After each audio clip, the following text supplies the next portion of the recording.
Alex, and I'm going to show you how to make smoke effects in Photoshop. So I'm going to show you two different ways to do this, and you're going to want to make sure that you have a dark background per se. I mean, you don't have to, but it'll show up a lot better.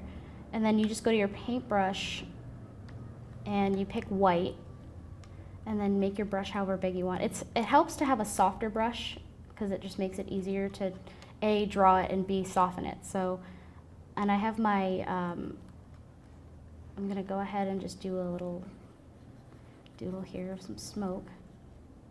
And then just kind of, okay, and then what you can do is use the smudge tool, and I like to make it big so that way you can kind of play around with a lot of the area.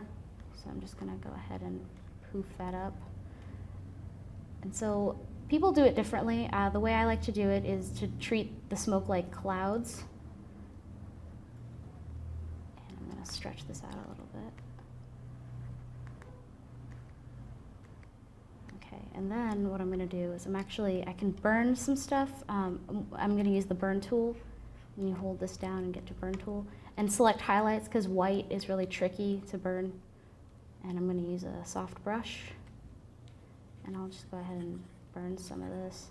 Actually, you know what, since I don't have a gray background, I'm just going to go ahead and erase it. So I have the eraser tool. I'm going to turn the opacity down to about half, so 50. And then I'm going to choose a different brush.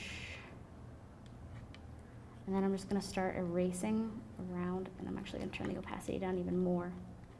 So that way it doesn't erase all of the smoke.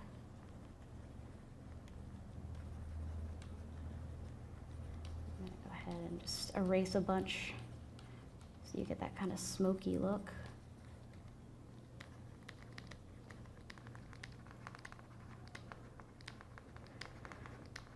And there you can have your smoke effect that way.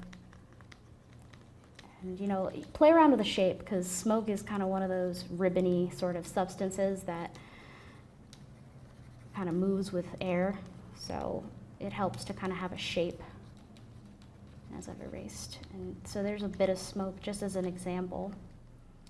So that's one way. And then the other way you can do it is just to go to Filter, Render, and Clouds. And that's going to give you just a general cloudy area. And you can add that on top of any photo or anything you want to make it look smoky. My name is Alex, and this is how you make smoke effects in Photoshop. Thank you.